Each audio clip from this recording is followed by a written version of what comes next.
And hey, if I was going to pick a side, I'd rather be with the anarchists, and instead of lockstep fascist or something like that, or lockstep Republicans. And what was I saying? I completely lost my train of thought. But I was thinking of something about. I was talking about Obama, wasn't I? Yeah, they say, oh yeah, it doesn't matter who's in charge or something. And Bowling Ball Out had a great comment about, it doesn't really matter because the ship of state can't turn on a dime. And yes, I know, I understand that. But what I said to him was that image is very important. It does, and a leader that has stirring oratory is very, very important. Any of you have a chance, visit Citizen Kong's page and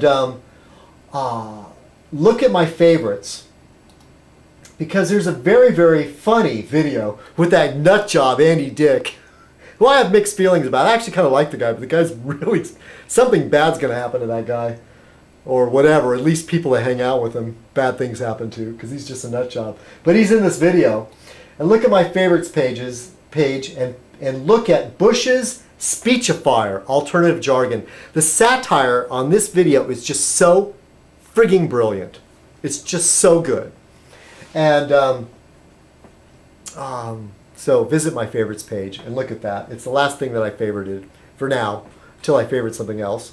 And but getting back to the importance of somebody that's eloquent and I'm sorry, I'm going to go back to FDR, but when they bombed Pearl Harbor and he said, "A day that will live in infamy." When 9/11 happened, I sincerely said, okay, I hated George Bush before that. I didn't want to see him get elected. I wanted Al Gore. I said, well, here's your chance. Let's see what you do when you step up to the plate. We got nothing. We got bullshit. I mean, a few days later, after he came out of hiding, we got like tough talk, which was just a bunch of nonsense. But we didn't get stirring words like "a day that will live in infamy." And it is whatever criticism you have about FDR, and this isn't saying much, but he was a better orator than George Bush. He was a better orator than Richard Nixon. He was a better orator than Bill Clinton.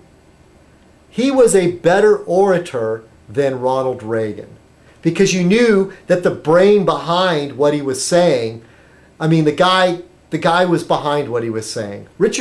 Ronald Reagan, you wondered, how much of this was scripted and how much is it the Alzheimer's slipping in,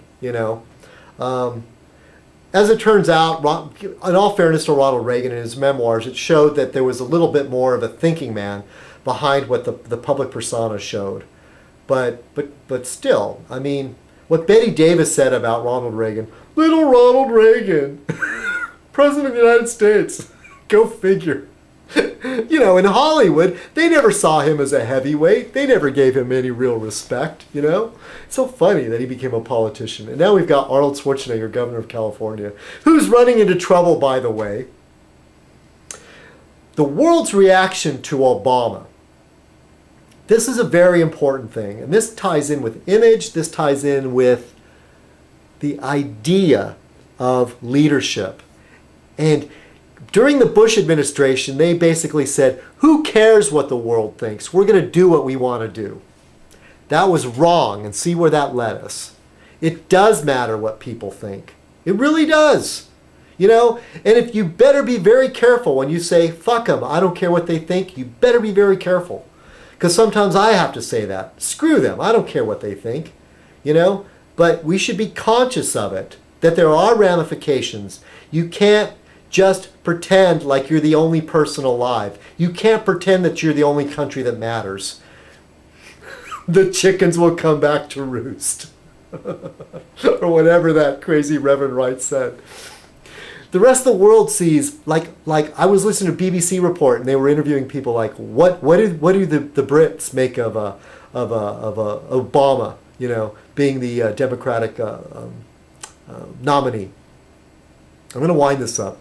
But in London, little young men, little young boys of color, black kids, are actually maybe taking a little bit of pride in the way they dress and the way they present themselves, because potentially there is this son of Africa, that may be president of the United States.